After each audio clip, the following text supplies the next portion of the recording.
Hello, everyone. Welcome to ProdPad webinar. This is part 2 of a 2-part webinar series that we've been doing covering your customer feedback strategy. We will include in later on in the webinar, we'll include a link to the recording of that previous webinar if you missed it. Then we were talking about the different ways to gather feedback and how to optimize your feedback channel to ensure you've got a sort of consistent flow of user feedback coming into you. What Janna's going to be talking about today is then what you do with all that feedback, right? So how to analyze your feedback, and then importantly, how to use that analysis to inform your product decisions.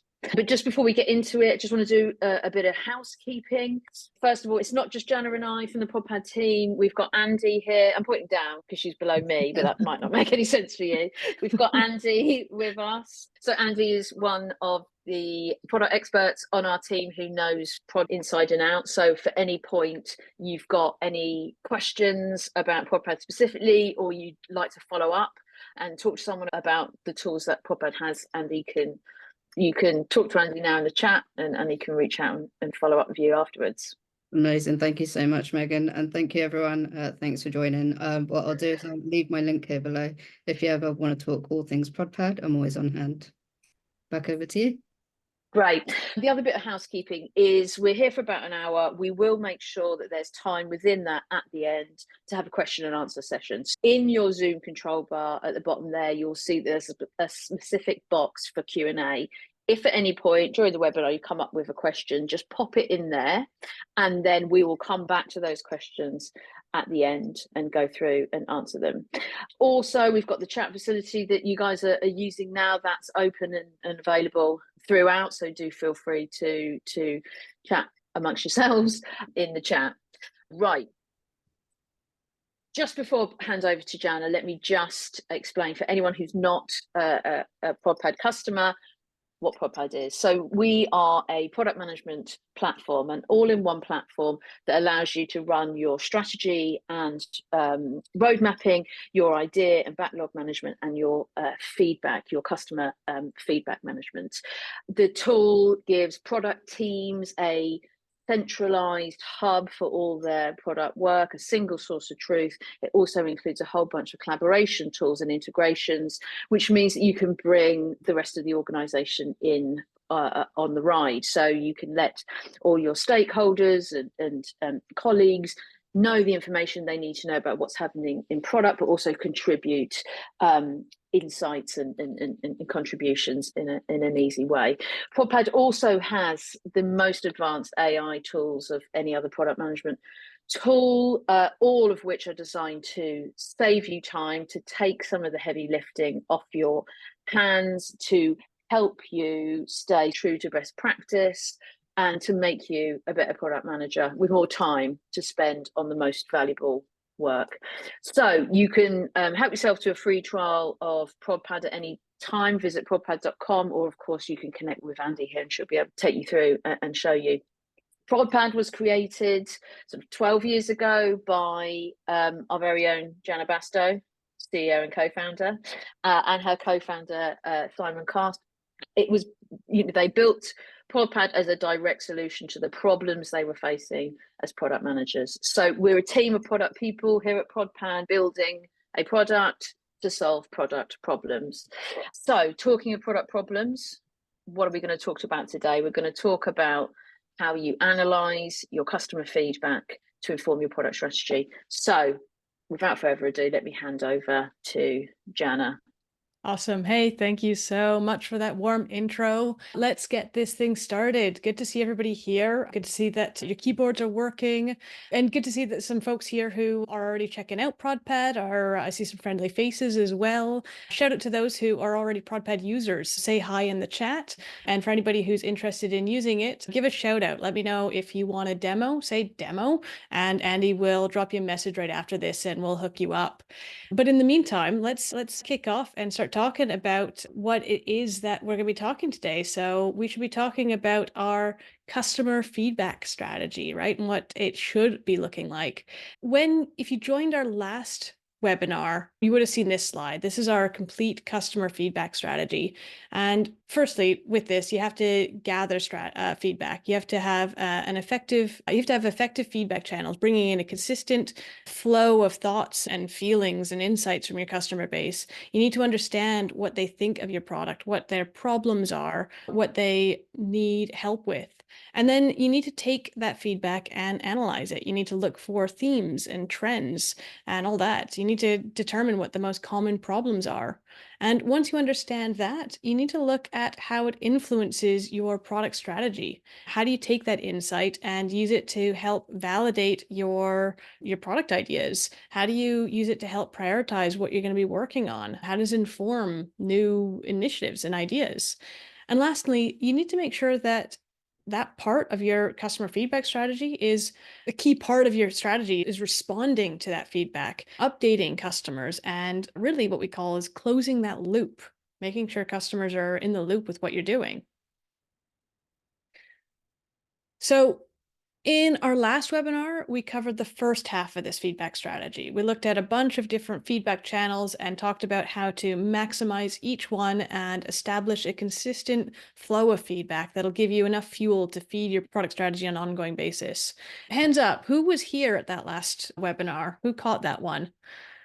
All right, I can see some hands. Throw something into the chat if you were there. If you missed that webinar, you can find it at prodpad.com/webinars, or hit up that QR code, or we'll take you straight to that recording. If you haven't missed it, it's all there. You can catch up on it. But today we're going to be talking about I think the juicier part of it, right? Which is this is the always on feedback strategy. If you followed the advice from the last strategy webinar, you should always have like an established flow of feedback coming into you regularly from multiple sources. That's what we were helping to establish last time. But really, this is about what do you do with all that feedback? And I bet a lot of you probably already have lots of feedback. Who here's got a big pile of feedback already? And so how do you turn it in from like this huge pile of like just stuff that people have said to you to some sort of analytical insight that you can use to make informed product decisions? So this is what we're tackling today. All right, today we're going to be talking about starting with like how to triage your feedback inbox and like how to do it, how often to do it. We're going to get really tactical. We're going to talk about how to analyze that massive feedback for themes and trends. We're going to talk about how to conduct quantitative analysis of your product usage data and why that's really important. And we're going to talk about how to analyze feedback during discovery work as well. And finally, once you have all that analysis work done, how to use your analysis to inform your product decisions. All right, are we ready to go?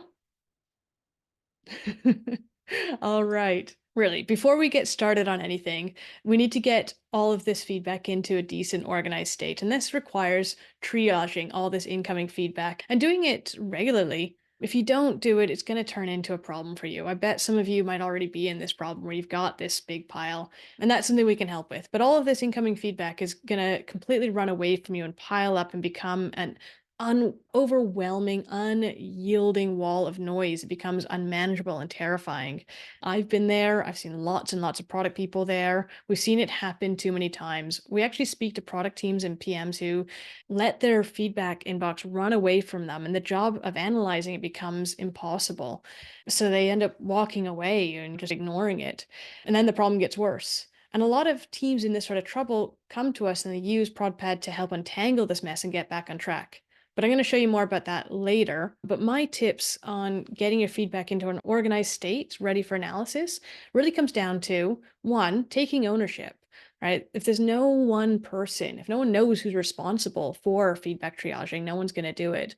And that means that it falls through the cracks. We recommend the product person is the person to take it if no one else is owning this one. That product person needs to be on the pulse for the decision making around what to do with this feedback. And then use a tool. Don't rely on that one product person reading the feedback themselves and trying to connect it all up, right? Product people are really good at connecting the dots, but we're not machines. Put it all in one tool, get it all pumped into a central place. Otherwise, you're going to have feedback everywhere and you won't be able to connect those dots. And it becomes really fragmented and difficult. And then once it's your job and where it's all sitting, you need to triage regularly. Even when you do have a tool, you need to dedicate time to it, set aside time for it. Here at ProdPad, we do it daily. We have tools to help this, but it is part of a regular routine. And on that subject, I want to pause for a second and get a pulse check from you all. How often are you all currently triaging your own backlog? And let me just pull up the poll here. There we are. Would love to hear from you. These are the two questions. How often do you triage your feedback inbox? And are you happy with that current frequency? So hopefully you should all have the poll sitting in a window, a movable window. If it's disappeared somewhere, I can see the answers coming in now. Nice. And as expected, we're seeing all sorts here, right? A good spread. We're seeing some people doing it anything from ad hoc through to once a month, and a good spread across there. Not surprising that people have different answers to this as well. Yeah. All right. I'm going to give just a few more seconds to give people a chance to participate. All right. And I'm going to call an end to this because I think we got some good answers here. And then I'm going to share these answers as well, because I'd like you all to see as well what we've all said, because I think sharing is really key. I'm going to end this poll and I'm going to share these results with you. And really what we're seeing here is we're seeing a spread from some people are triaging feedback as it comes in and every day, really on top of it, 2-3 times a week, all the way through to once a month or less than that, or some people never, they're just not tackling it. And you can see that there's an interesting split here. So maybe 2/3 of you are looking to find more time to triage more often, and about 1/3 of you are saying that, yeah, it's working for you.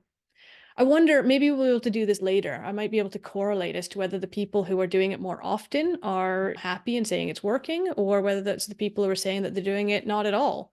I'll have a look at that later. Maybe we'll share a little post about that and see if there's something we can learn here. All right. Thanks for jumping in on that. Always really good to learn about where people are with this.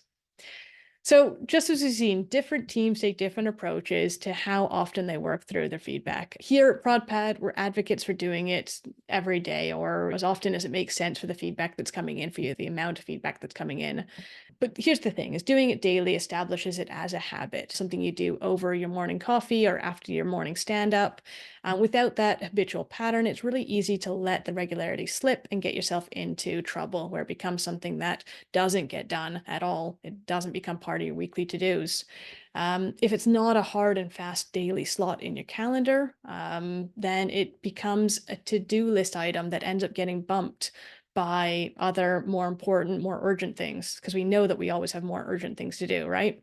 And if you look at your feedback daily and fire off quick thank you emails to the users as the feedback comes in, you're really going to impress your customers. They're going to feel listened to, valued, and they're going to think you and the team have seriously got your stuff together, right? This is going to go a long way in helping your customer satisfaction and your retention. So this part should not be underestimated. And the final reason is also the reason that I believe that it should be the product manager doing the triaging. It's how you keep your finger on the pulse of what your users are thinking about your product and the problems, customer sentiment, pain points, the frustrations. All this stuff can change on the head of a pin. So it's crucial you keep up to date with what's coming in. Now, one part of triaging your feedback is cleaning it all up and getting it all into a structured format that you can actually understand and therefore begin to do your analysis on. Now, feedback's going to be hitting your inbox from a whole bunch of different channels and different people. Some will be really nicely written out comments directly from the customer. If they've come in from your feedback portal, for example, it might be structured. But others will be call transcripts or a thread from between support or some conversations that sales has captured that are messy. They're not necessarily going to be messy, and so they're not going to be formatted for you. They might be messy and unstructured. So I can take you through some ways to tidy this up, ready to be analyzed. The first thing you can do is train your customer-facing teams, right? Make sure that they know what useful feedback looks like, so you stand a better chance of what comes in from them is being what you need, right? So let me explain. A colleague has spoken to a customer of yours and send you a message to tell you the classic, the customer wants X. End of message. That's all you get. And that's really what we often get, right? How useful is that to you?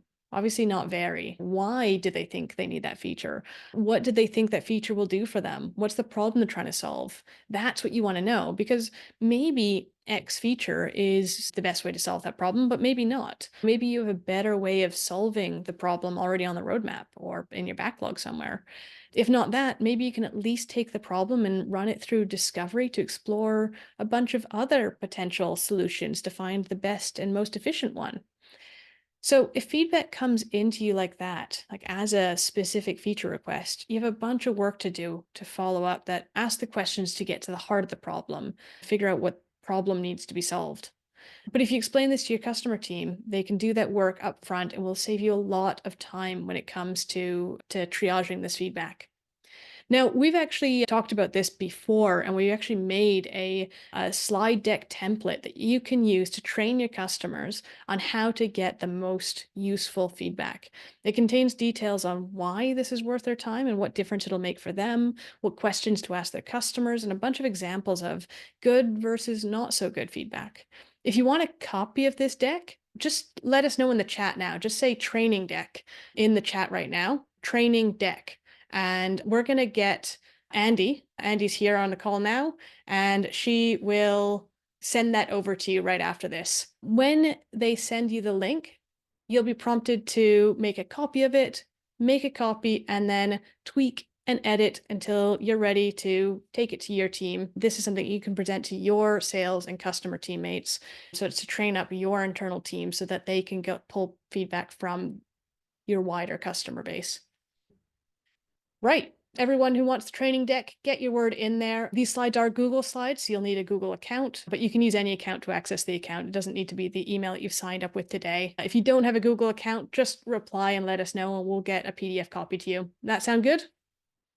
All right, cool. Okay. Another really useful resource is the product feedback and idea submission guideline. This is really useful for helping everyone internally to understand what they should be submitting as feedback versus product ideas. Again, this will really help you improve what you're seeing in your feedback inbox. All too often you hear colleagues, they'll hear a customer say that they want X feature. So they submit to you that as a product idea rather than capturing that as customer feedback, a suggestion, and focusing on the problem that the customer has. And again, who wants a copy of this? If you want this, just say guidelines, and Andy here, again, will follow up and get this out to you. Again, there's a couple things here that you can do in advance of feedback coming in. Try to encourage the format and content you ideally want to see. So now, let's look at how to tidy up feedback that is actually in your inbox and needs formatting. All right, looks like a ton of people want this training deck and these guidelines, so stay tuned. We're going to be getting these out to you. All right. Chances are a bunch of the pieces of feedback in your inbox are going to be super long, especially if you're pumping in feedback through integrations with your support tools. So you'll have a lot of ticket threads with long emails and ongoing conversations. And as I mentioned earlier, you might have customer success or salespeople sending in complete call transcripts, or you might be pulling these in yourself from what sort of calls you have. Now, look, you don't want to discourage people from sharing the insights they have by telling them they can't send you entire transcripts. Copy that stuff, right? You want to keep that stuff. That's gold. Keep that stuff. Here's where ProdPad has you. We have an AI summarizer that's going to help you get to the really concise moments in these transcripts or these big long blurbs. Let me just quickly flip screens and then show you how that works. Who wants to see this working in live? Who wants to see a bit of AI working? Let me just do a new share here and then flip over. All right. Yeah, we love seeing a bit of tech, right? Okay, live demo time. All right. I'm also going to take a sip of water, and we're going to stop here at our customer feedback area. Okay, so I'm in one of my demo accounts, but this is all some feedback that we've collected. You can see I've got a bunch of feedback here, which we're going to tackle with AI later. But right now we're tackling individual pieces of feedback, which some of these are big, big, heavy lumps of feedback. And you can imagine that these conversations could go on, right? And I'm not going to read all this. You're not going to read all this. This is a conversation between somebody on my team and Hannah, and we're going to just summarize what this was all about. And it's going to pull out this information and tell us what it learned from this, what Hannah's sentiment was, and what some of these key points were. And I can add this to the summary field. And now I can take this or any part within here and I can start connecting it to different ideas in my backlog. I can link this up as I see fit, or I can start processing this feedback in lots of different ways. And I can quickly triage. So I'm currently looking at the third piece of feedback, but I can just quickly blast through the different pieces of feedback here. And you can see how quickly I can process this feedback now. So much faster to process feedback than it ever was. Right? Bish, bash, bosh. There we are. This is the feedback summarizer. This is the type of tool that you can be using now to just crunch what's going on here. And now you only have to read this high level stuff. And if you need to get more information, you can dive in and figure out exactly what it is that they're saying here, but really helpful here. All right, hold that. I'm going to flip back to my slides here, but we're going to come back in a little bit and talk about how we're going to deal with the rest of this feedback as well. Sound cool? All right, so let me flip back to here. All right, and cool. All right, so the final thing I want you to do as you triage your feedback and get it ready for analysis is to tag it all up. We'd always recommend developing a robust tagging structure. And don't just do this across your feedback, by the way. You should do this across other things in your backlog, your ideas and your roadmap initiatives. So how you design your tagging structure is going to depend on your product, and also the way you segment your users, your internal team structure, the way that you think about your market and your KPIs, your objectives, that sort of stuff. Here's a bunch of suggestions of ways that tagging approaches that you might adopt, different things that we've seen as best practices. Remember, when tagging feedback, the objective is to be able to easily filter and see all the feedback that relates to whatever it is that you're interested in at the time. So it might be a particular area or feature section of your product, or a particular user type or customer segment, or a particular functional area like search or navigation or admin. Or something around like wraparound considerations like support or the help center or your pricing. And then also if it relates to something like a bug or an improvement to an existing feature or a new feature idea, these are all things that you might want to use as tags as well. So here's an example of a possible tagging structure using ProdPad to illustrate it. We've got all the different major areas of our product, and then underneath we've got a couple examples of the core features or problem areas related to each. And then we have new feature, improvement or bug, and then the functional areas beyond the core product areas. So those are a few of the steps that you need to take as part of your triaging feedback to get it ready for analysis. Let's take a look at the process of triaging step by step, the whole process. Now, obviously this is just one approach, but it's the one that we can vouch for here. What we recommend doing is setting up a save filter in your ProdPad feedback inbox, or simply you can just tag on what we call the favorite product view. So you're just seeing the product that you're responsible for. Work from top to bottom or bottom to top, whatever makes sense for you. Clear out any of the nonsense, depending on, there might be some entries in there that aren't feedback, like tickets closing or someone spammed your feedback portal or something like that. So it's easy to triage those and get them out. And then use the AI summarizer for any long pieces, as I showed you, like any interview transcripts or support tickets. It works on shorter pieces as well, of course. And if a piece of feedback came directly from a customer, send a thank you email, right? You can contact them by clicking on the send email directly from ProdPad, and that opens up a space to contact them. And if it came from a team member, then you can mention them and ask them additional questions or figure out any additional information about it. And you can use the discussion area in the feedback to have conversations, capture any questions, any communication between you and the person who submitted the feedback. And if you're using something like Slack or Teams, they won't even need to log into ProdPad. You can be chatting in ProdPad, and they can be chatting in Slack or Teams, and the conversations all get synced automatically. Same thing with email. So you can actually just have a conversation in ProdPad, and if they're replying to their email notifications, it logs it as well. And if the feedback relates to a bug, you can mention support or whoever creates bug tickets, and then tag it up. Add whatever tags make sense to you as per your tagging structure, and then let your AI assistant in ProdPad link the feedback to any related ideas. So this is really neat. I didn't show you this, but this is something that it can do. In ProdPad, your AI assistant will automatically flag up pieces of feedback and any related ideas. It'll group it together, anything that's related in your backlog. So it'll say, here's 5 suggestions. You just have to take a look and confirm and say, yep, those are linked. And then make sure that any contact details are up to date. If you have an integration with your CRM like Salesforce, this would be automatically taken care of. And so you can just check that information is correct for the customer. And it just makes it really quick and makes it much more efficient when you're trying to close the loop with that customer, that everything's in the right place. You've got all the information for them. And then when ready, move it through to reviewed or archived or whatever sort of next step you need to do with that piece of feedback so that it's been processed and you can move on to the next piece of feedback. So that is a triaging process as you can do it in ProdPad. But now we're going to move on to how to analyze it. We ready to look at that?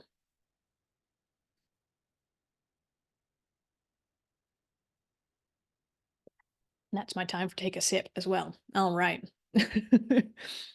All right, I'm going to cover off a few different analysis methodologies. So let's talk about the thematic analysis. So there's 2 ways to do this. Let's call it the easy way and the hard way. The latter is manually doing thematic analysis through coding your data, as in tagging it, and then going through an affinity mapping exercise. And for everybody who's not familiar with affinity mapping, it's like when you put everything on Post-it notes and then you group the Post-it notes by what they're about and into groups. The former, the easy way, is letting the ProdPad AI do it for you. So I alluded to this before. Let me just jump in and quickly show you how it's doing this automatically for you. It's grouping everything up for you automatically. So again, quick demo, new share. I'm going to flip over to my other screen here. All right, I've got a bunch of feedback here. I've got 95 pieces of feedback. Again, I'm not going to read all this. I'm not going to make you read all this. I'm just going to go to what I call signals. And it's already done all the grouping for me. I could hit refresh, but it's already done the job here. And it pulled out and grouped things together. So think of this as it's pulled together 3 stickies or 3 pieces of feedback and pulled them into one particular space. So now I can see that it's got 5 pieces of feedback here. And I can flip through. I can see the feedback and I can flip through and see the feedback. And if any of these are a bit unwieldy, I can use the AI to summarize it for me. And I can add that, there we go, to the feedback. And I can just quickly blast through and update these as needed, check the information and blast through and triage this feedback as I see fit. And I can also take this information and I can save these as saved grouping, saved signals here. And what that allows me to do is like tag them. So I've got 11 under reporting and analytics, 5 under supporting file formats. And this basically creates like a tagging system. So I can just quickly say, of the 95, show me the ones that are related to this sort of thing. So just a way of quickly understanding what's in my backlog of feedback and then dealing with it. Cool use of AI. What do we think, everybody? I like it. I know, obviously, I'm not impartial, but having done many an affinity mapping workshop, and it taking hours to just be able to automatically surface the themes. This is exactly why we're building it this way, because I used to spend, I don't know how many hours a week just trying to decipher all the stuff people would say, and just you would never get it right. You'd always miss stuff. Something would fall off the end somewhere and you'd miss some signal from a customer and you'd end up building the wrong thing. Whereas what this is doing, it's pulling it all through and making sure that you're not missing a beat and just making it so much quicker for you. So it's just removing that grunt work. So if anybody's interested in trying that signals, if you're not already a ProdPad customer, then let us know. Just say signals in the chat. How about that, everybody? And we will get back to you and we'll have Andy set up a time to chat and take you through and show you how it works either in our demo account, or if you want to, we can get your feedback into ProdPad. It literally takes moments. And then we can run signals on that, and we can just do your affinity mapping, grouping, and just take it away from you. How's that sound? So if you want to see a demo of this, say signals in the chat, and we will get you set up with that. All right. If you don't have the luxury of signals, you can do thematic analysis yourself through an affinity mapping exercise. So to do that, wherever you store your feedback, you're going to want to get it into some sort of whiteboarding sort of space, right? Whether this is actual Post-it notes or Miro, FigJam, whatever you use. And what you can do is you can import stuff into a tool like that and then start grouping stickies based on commonalities, right? This is essentially what the AI was doing there. You're basically saying, do these things relate to the same feature? Are they expressing a similar problem? Are they related to the same function or need? Once you've done your first grouping, you want to give each group a title. You want to look where you can find sub-themes within each group, and then start breaking them out into new groups. And it's more of an art than a science, right? There might be multiple ways that you can break this stuff up. But here's an example of what it might look like. I've used a mobile banking app for the example here. And once you have these groupings, these different problem areas, you want to create candidates on your roadmap, candidate roadmap initiatives out of them, and start to attach ideas, potential experiments on how you might actually solve these things. So your goal here is to break down or group together what people are saying into different categories or areas, and then start using those to understand as to what signals are you hearing? Are people complaining more about this area or this area? Does this area represent more of a problem, or this area represent more of a problem? And only then do you want to start coming up with ways to start solving these. Does this look like a familiar exercise? Who here has been doing this for ages as a product team? Yeah. All right. So far, we've only analyzed your incoming feedback, the stuff that's sitting in your feedback inbox and has come in proactively from your customers, or what was shared with your customer teams during calls or conversations. So this is a bit of a generalization, but in most cases, for a customer to be compelled enough to proactively give product feedback, they're one of two things. They're either super happy, or they're like delighted with the product or the feature that you're building, or they're like frustrated. They have a problem that is painful enough that they're bothered to get out there and tell you about it. So you've got the two poles of customer sentiment here, and that makes it really tough. So what about average Joe?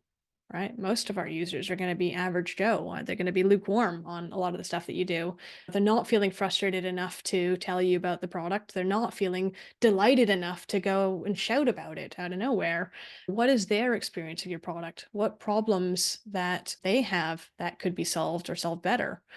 So even if Joe here is feeling something towards either end of the sentiment spectrum, he might not even be a feedback kind of guy. Some people just stay quiet. A lot of people aren't. So if he's frustrated, he might just walk away. He might be annoyed and just give up. So you need to proactively look at the behaviors of your non-feedback submitters to get a sense of their problems. So here's how. Let's get into the data. All right, so let's talk about quantitative analysis. This is where your product analytics tool comes in. This is where you're pumping your event data. You need to make sure that how to understand that data like the back of your hand, right? So you can approach quant analysis of your product usage data in two different ways. One, having a specific question in mind that you want to interrogate and find an answer to, like what has adoption been like on feature X? Or general analysis of behavior. And this is actually something we recommend that you do on a regular basis. Get a pulse check from your usage data as well as your incoming feedback. Together, you can be confident that you've truly got a finger on the pulse of how your customers are experiencing the product. Another way to think about the difference between qualitative and quantitative analysis is to distinguish the attitudinal research versus behavioral research. So attitudinal research is about understanding users' attitudes and perceptions and beliefs, whereas behavioral research is about what users do rather than what they say they do or would do.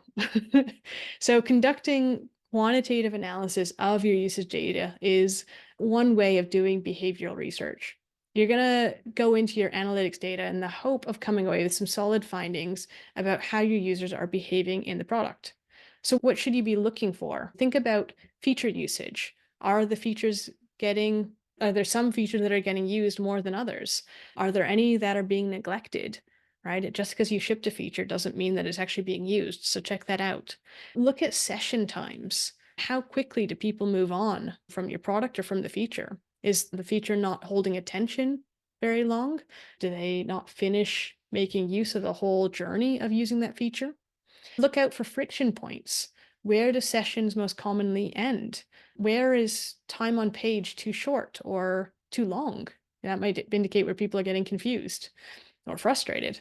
And look at the conversion journey. So consider the path through both your initial sign up and onboarding across other flows throughout your product, like product tours, for example, and look at the drop off at each stage so you understand which stages there might be friction and where things can be improved. And you should also consider the ways in which you are slicing and dicing that usage data. One big overall look at your usage data may not be all that useful. It's just too much and it has all this noise. If you have very distinctive customer segments or user types, you're going to need to look at each one separately. So this brings me on to segment and cohort analysis. This is where you are using these to analyze your usage data by the type of users or when they're using it. So segment analysis, you're grouping users based on shared characteristics and analyzing the usage data from them. We have different user types here at ProdPad. We have reviewers who are typically stakeholders invited by the product managers. And we can run segment analysis to see how reviewer users behave in ProdPad versus the admin and editor users, the product manager type users. Cohort analysis is one of my favorites. It can be a really powerful tool because you're grouping users based on time. You can do things like grouping them into cohorts based on when they signed up. So you can track behaviors on based on when they signed up. So it can be really useful for stuff like your onboarding flow, behavior before or after a major feature release, or checking whether things change with seasonal or ongoing time-based changes as well.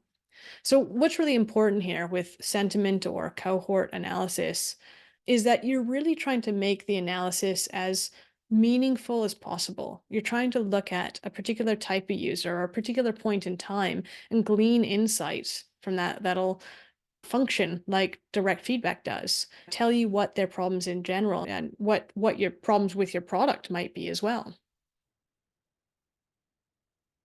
And the other way which you can use quantitative analysis when you're looking for feedback to inform your product strategy is in conjunction with qualitative analysis. So let me dive into that. You can use your quantitative analysis in conjunction, right? We've already talked about how quantitative can get you insight on your average Joe. Those users haven't been compelled to tell you how they feel, but you can also use quantitative analysis to help you get qual analysis on these average Joes too.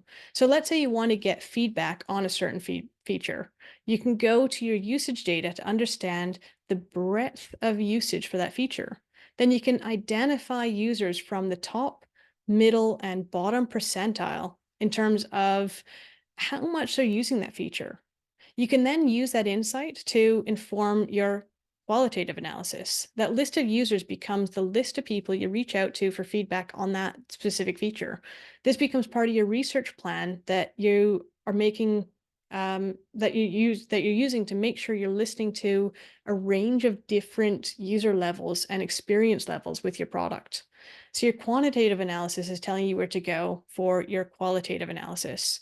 And your quantitative analysis can also help you shape your research agenda. So use your usage data to spot trends or identify patterns so you can then run discovery on and do qualitative research around it. So you've done a whole bunch of analysis. ProdPad signals tool has done your thematic analysis for you. You've run some quantitative analysis on your usage data. You have a whole bunch of insights. So what do you do with them? Like on a practical level, what are the steps now to turn all of these learnings from your feedback into decisions and feedback? So feedback can influence your product strategy in, I guess, 3 ways, broadly speaking. So it helps you evidence your existing ideas or plans, validating top-down product decisions. It can help you with bottom-up strategic thinking, giving you new problem areas to explore and ideate around. And it can inform your prioritization decisions. As ideas get more and more related feedback, you need to adjust your prioritization accordingly. To the first point, on a practical level, you can achieve this by linking each piece of feedback that comes to you from any related idea that already exists in your backlog. And to the second point, this is where you take your input from signals, those themes that have been identified, and you capture them. You can save them and then consider that list as your discovery to-do list. These are the new problem areas to explore. On a practical level, take these saved areas and that you think have potential and create a roadmap candidate. And this would then become your initiative that would sit to the right of your now next later roadmap, ready to be brought into your roadmap, probably into the later or to the next when the time is right. Once I have my new problem area captured as my roadmap candidate, I would gather ideas over the coming weeks, either mining my backlog for existing ideas that could be possible solutions to this problem, or through new ideation with the team. And for each idea, I would look at the impact and effort, that impact and effort chart that we have. I would look at that alongside the amount of feedback linked to it. So those 2 factors would help me make my prioritization decisions and determine when I need to promote this roadmap candidate into a new area of the roadmap and bring it forward to actually work on. And this brings me to my final point here. In ProdPad, it's as simple as one click to see your entire backlog sorted by feedback, most to least. And you can also see at a glance at the initiative level, every card on your roadmap that's clearly labeled with the amount of feedback. Every stage of your process, you're going to be able to see related feedback clearly attached and flagged on all your ideas, initiatives, and roadmaps. And this is all part of what we call the golden thread, making sure that you can see all the way from your vision right down through your OKRs, your roadmap, your ideas, right down to the feedback that has come from your customers. And this golden thread is what keeps you focused on doing what's most important for your business. The visibility of that thread in ProdPad makes it super easy for your stakeholders, for your entire team to understand what you're doing, and most importantly, why, how it's all connected.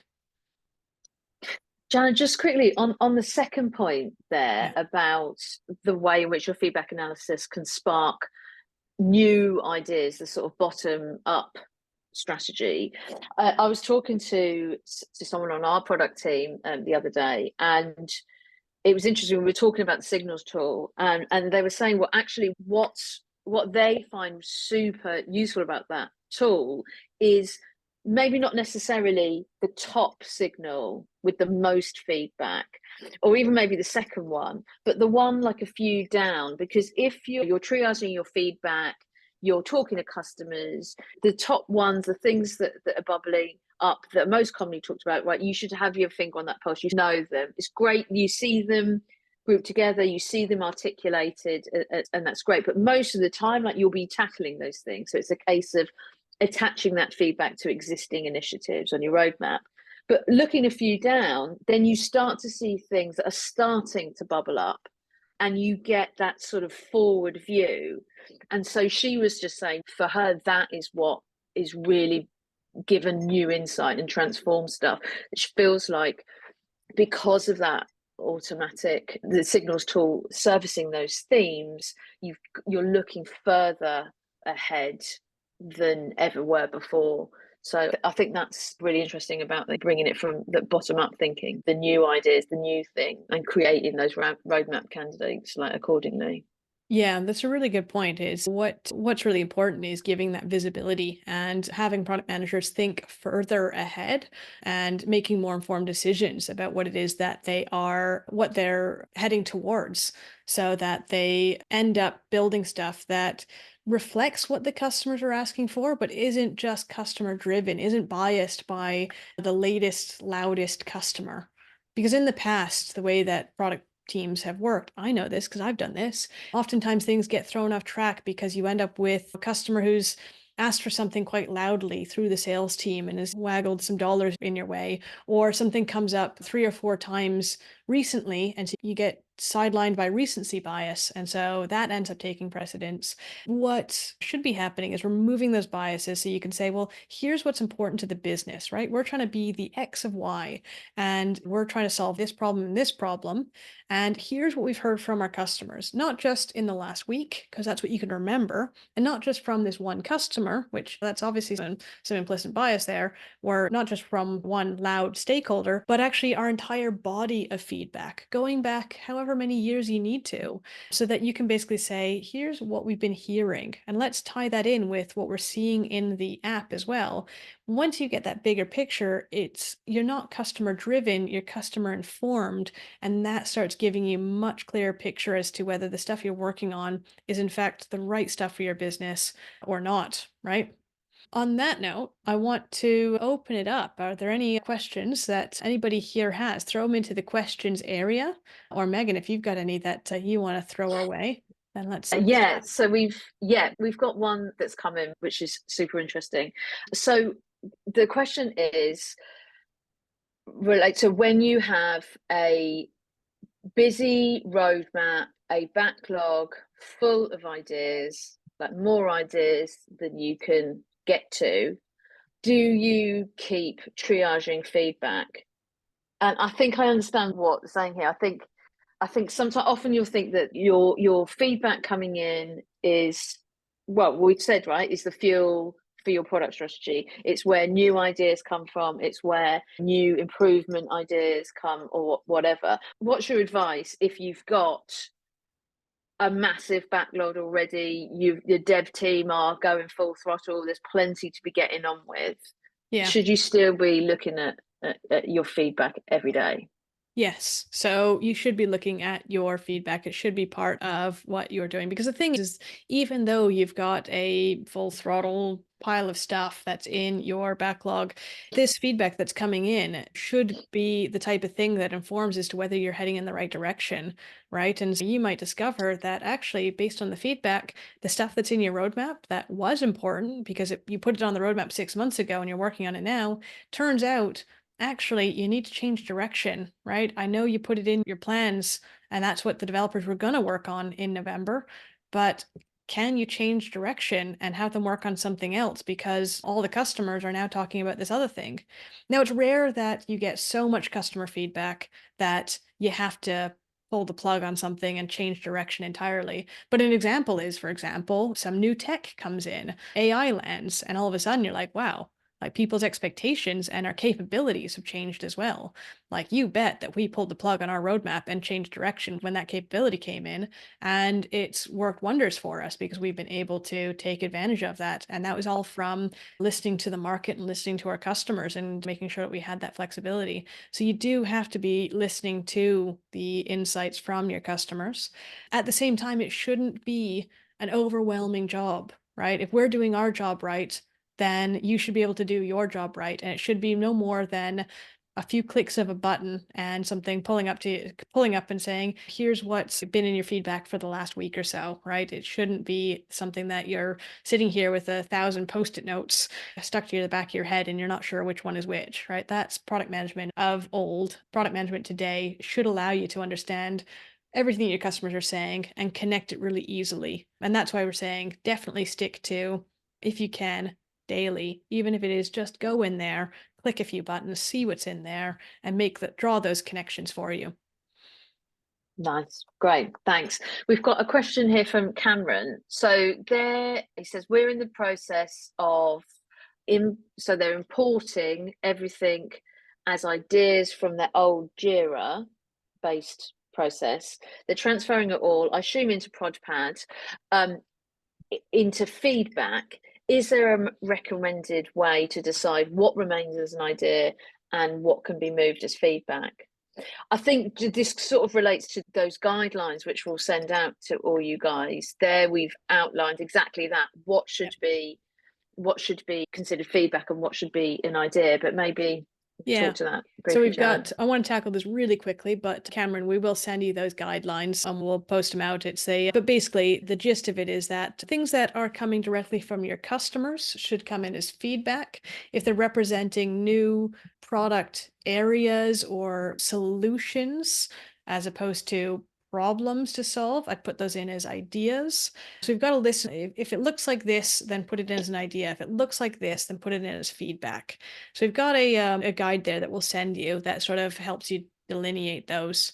So I want to tackle that and send you those guidelines, but I want to tackle the other questions that we've got here as well, because Eric wrote in and he said, where is there a good place to hold status? He said that senior business stakeholders don't want to hunt and peck for updates.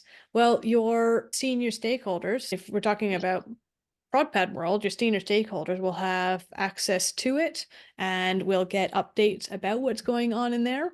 If you're talking about in general, that's part of your role as a product manager, is to keep people informed. But ProdPad is a tool that will help you keep people informed with that. If you want a demo of that, if you want information on that, hit Andy up. She'll drop her details in now so everyone can follow up and she can talk you through how to make sure that your senior stakeholders are in the loop.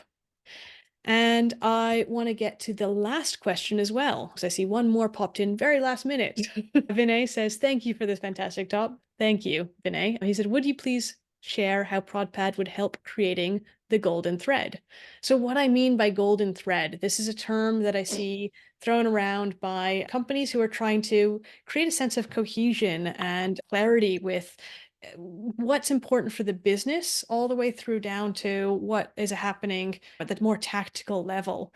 And so really what it's about is making sure that when somebody says, this is what's important for the business, right? Our goal is to be the X of Y. That is our vision and our mission statement. And we're doing that by hitting these objectives. And these are the things that the problems that we're solving and the opportunities areas that we're tackling, is in that's our strategy, that's our roadmap. And attached to that are things like, here's more tactically the problems that we're going to solve to do that, and here's why we're doing it as our customers, right? So everything is attached together where you can see this feedback is happening, or this feedback is addressed by this particular experiment, which is being done because it solves for this particular problem. And this problem is being tackled because it helps us move this needle and this objective. And this objective is important because it speaks to this piece of strategy. And this piece of strategy is important because it's tied to this vision for us. So the whole thing should be tied together conceptually and also digitally. In ProdPad, the whole thing is tied together. You can click through from one to the other and it tells you that story. So if anybody ever says, well, we're working on this idea, why? Well, you can click all the way up and see how it's connected to the big vision and the objectives in between. And you can see what feedback has been driven by it.